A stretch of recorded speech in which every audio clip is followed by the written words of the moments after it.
Welcome to my shed. I'm going to show you how I maintain my chainsaw. This isn't a training video, it's just the way I do my maintenance. I've had this saw since the year 2000 and I've the only person that's used it. So I know the saw and the saw knows me. This is the cover that protects the chain from damage and also cutting ourselves on it. Those chains are very sharp and they do give you a nasty nick if you catch your finger on that. Two-stroke oil, so this mix has to go into the fuel as it's not got a reservoir of oil in the chainsaw itself. The still saw that I use, it's 1 to 50, so that's 1 part oil, 50 parts fuel. Some chainsaws you'd have to check your own models to see the exact mixture that's required for yours. Multi-purpose tool there for removing the bar and adjustment, and a multi-purpose end there which fits most of the screws on the saw. The screwdriver for tensioning, and this handy tool here has got all the different angles, and this one's damaged, but this end you can measure the depth of the runners in the bar, and the end where my fingers are is where you place on top of the saw chain to reduce the height of the depth gauge, so that you can actually cut wood without I'll show you it's easier to show than it is to describe. And the file for actually sharpening the blade, the flat file which works alongside that one to drop down the depth gauge, my handy little brush, and spare chains. Now this one's a brand new chain, just wanted to show you the wear marks, so you can actually file that chain right down to there and you may be able to see the little mark on there. So as we sharpen, as you can see, that bit slopes back, so as we file it back, this needs lowering down so that you cut the right amount of wood while you're cutting your logs.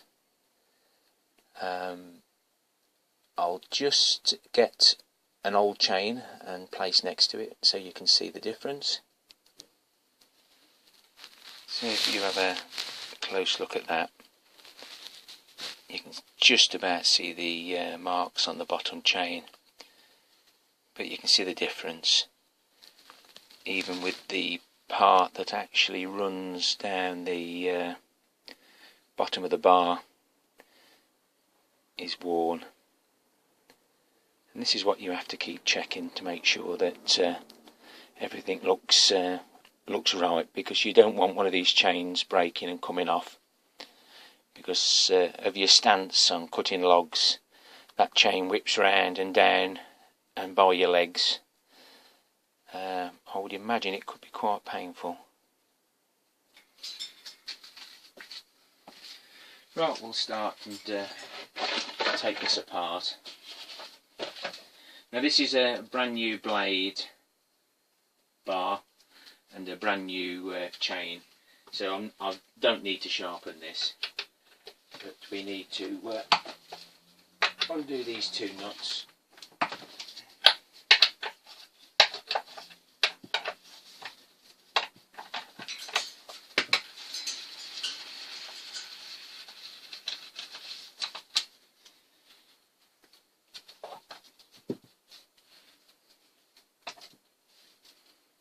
So we know this is okay, we can put this away for safekeeping.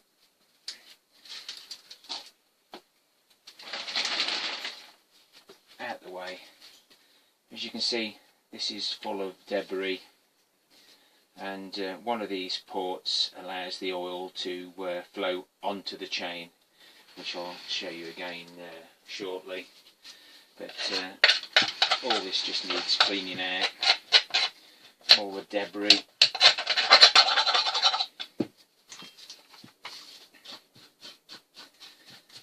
Now some of it can be quite stubborn, so if you have got it where you haven't had your bar apart for quite a while,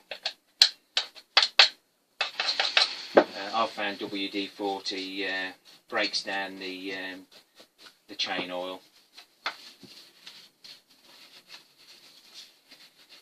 Which helps to keep it clean.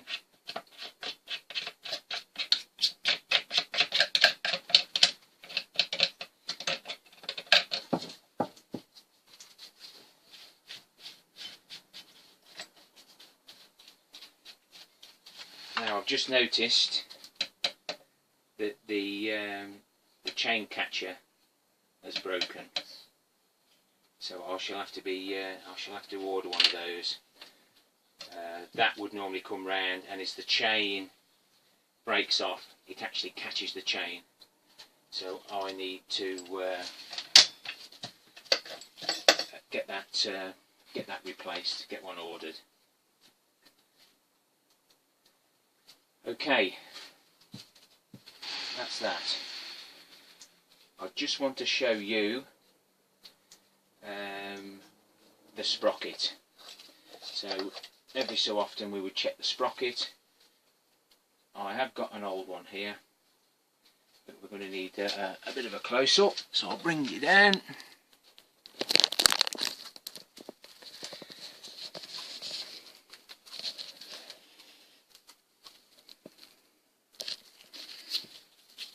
So on there you can actually see the marks. Don't want to get too close because you're not going to see, it's going to lose out, get the focus. But as you can see on that one, that's an old one, and some of those wear marks are quite deep. As a rule of thumb, after 2 chains you replace the sprocket. There's different types of sprockets. Some sprockets you probably wouldn't have to replace, but this sprocket would have to be replaced after every 2 chains, realistically. But it's just a matter of keeping an eye on it.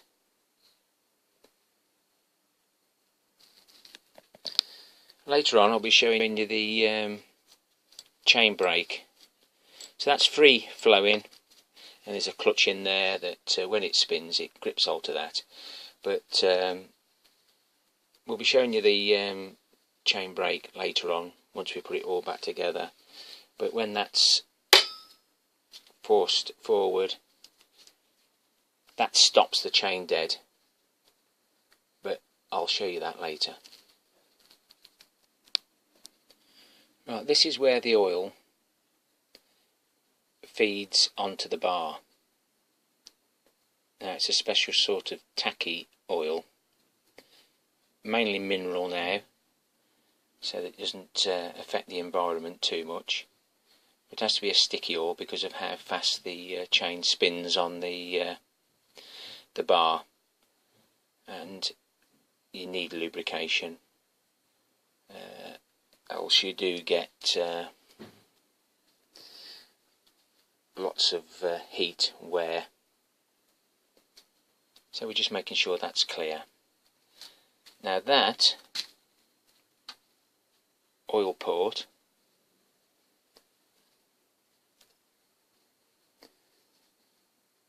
goes into there.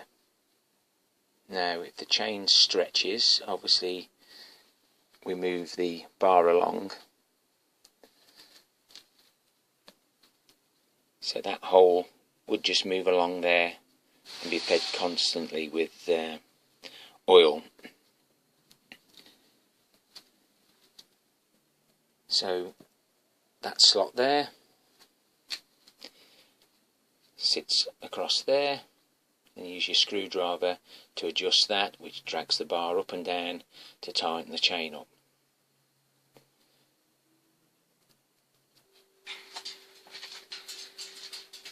Because this is broken, that would normally slide along there, but I find using a jigsaw blade does exactly the same. The material does tend to collect, and then the chain rides up above the material, so every time we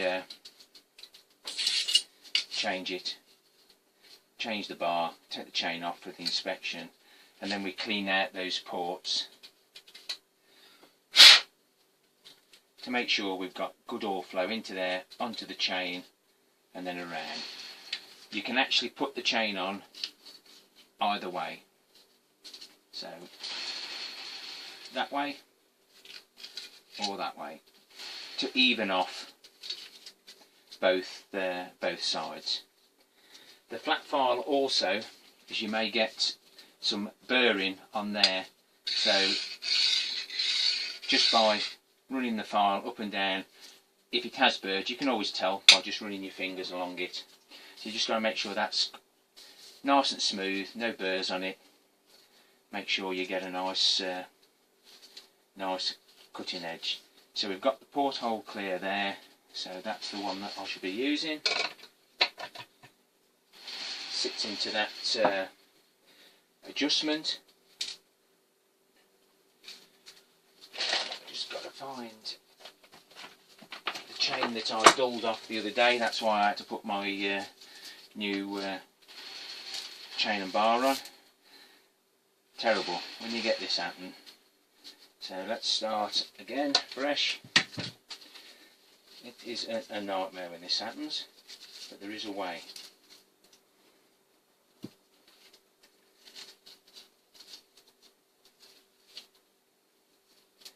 It's like one of them little puzzles.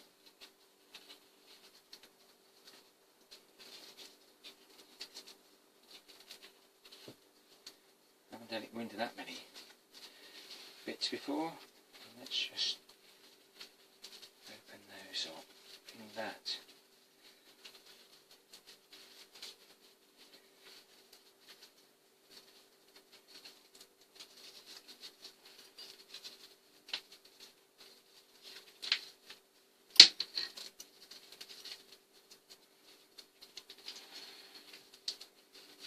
Oh, this is going to be a task and a half.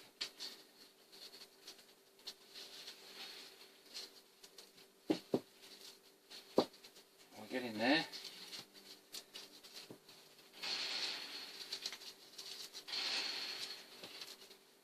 Get them both close together.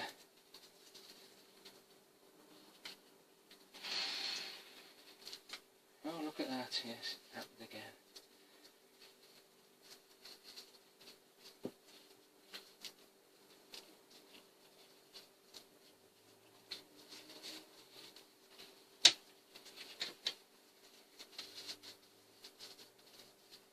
A round of applause when I get this one done. There we go. Ta-da! Right, we'll start again.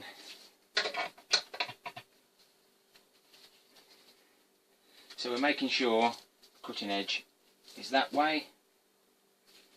I have put a saw on that way, chain on before that way. So we'll locate it onto the sprocket, onto the bar.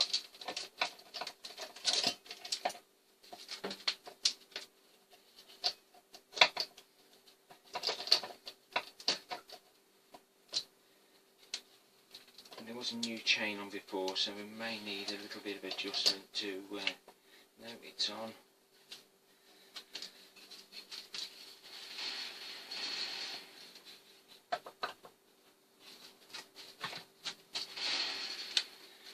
Put these two nuts on, just enough for now.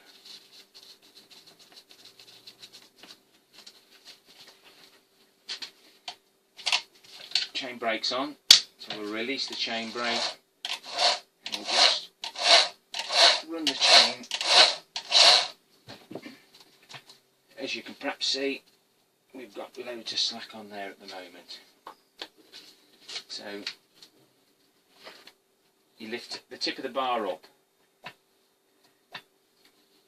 and then put the screwdriver in and take up some of the slack.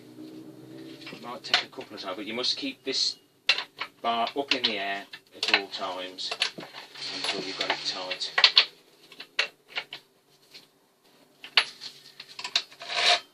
Just run it again. That may be a little tight. Yes, it's just, you can just tell it's just not running quite so well. So undo that one, hold it up again.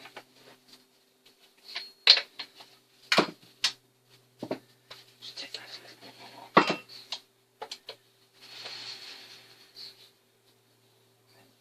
Just the little bits of a turn.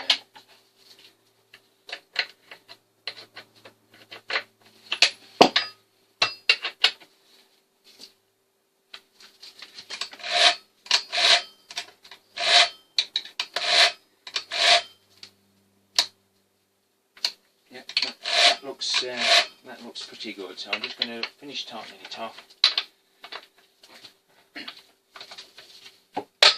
Chain brake, it's okay, that's fine. Right, so that's the bar back on, all cleaned, we've checked that part of it. The air filter,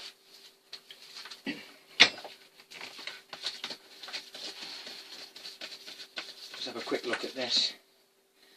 Yes, we've just got a little bit of debris on there. It does collect, especially when the chain's dulling off. Get rid of the bulk of the dust first.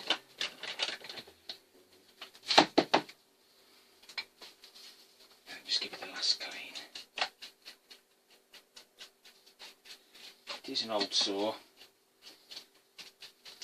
and when it's on winter mode, it lets that little bit more air in from around the engine for the warmth. So I'll change it over to the summer now. That should stop me from getting too much debris in. So yeah, we're in winter mode there, so I'll swap that over to summer. So now we're on summer instead of the winter.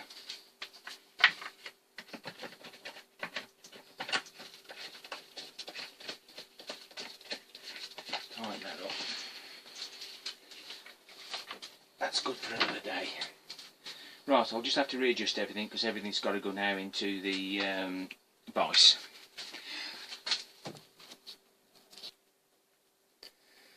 So we're going to line the file up now to the two angles.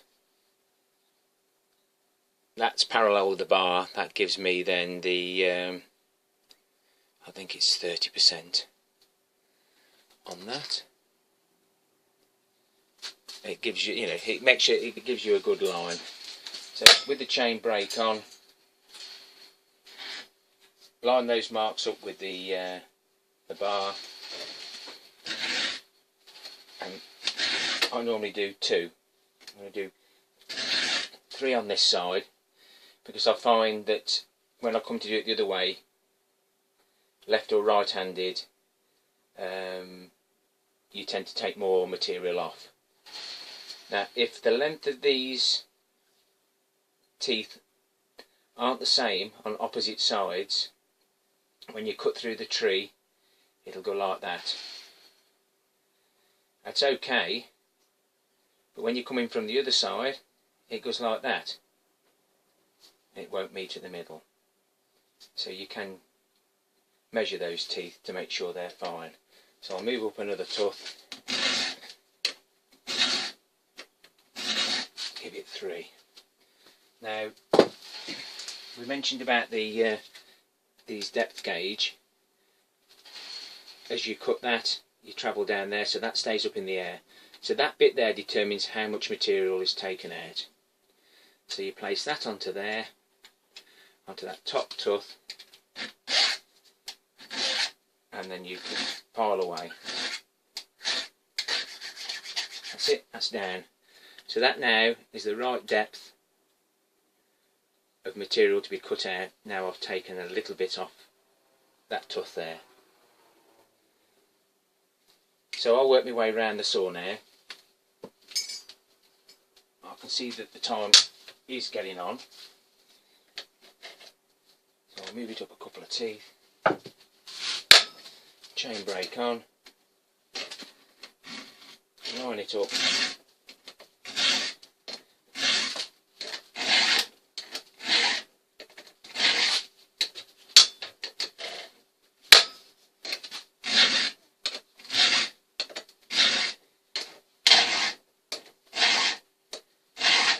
So you can whiz round quite quickly.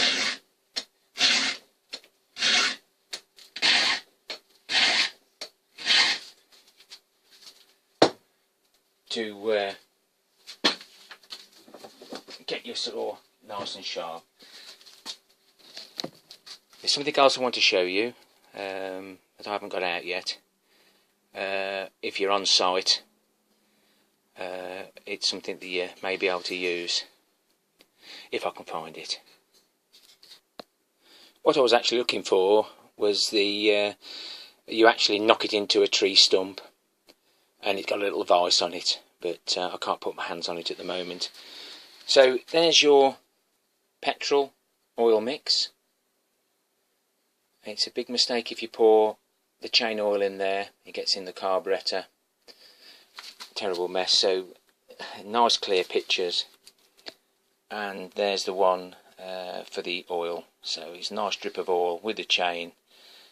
You can't make any mistakes. There's a little diagram there, it tells you about the bar and the tolerances of the where the chain runs round. It's upside down, but you get the point. And there's your indication there for your chain brake. And I'll be showing you the workings of the chainsaw in one of the next videos. This has took longer than I thought it would, but I hope it's been of some use to you. And if I've forgotten anything, no doubt you'll leave me a comment. And if there's anything else that you might think that would be interest of other people that I can mention in my next video, also leave me a comment. And if you want to see future videos on log burning, storing, making mushrooms, making wood shacks for in and around the garden, please subscribe. And I do like people to comment, even if it's just saying thank you for sharing. Happy logging, everyone.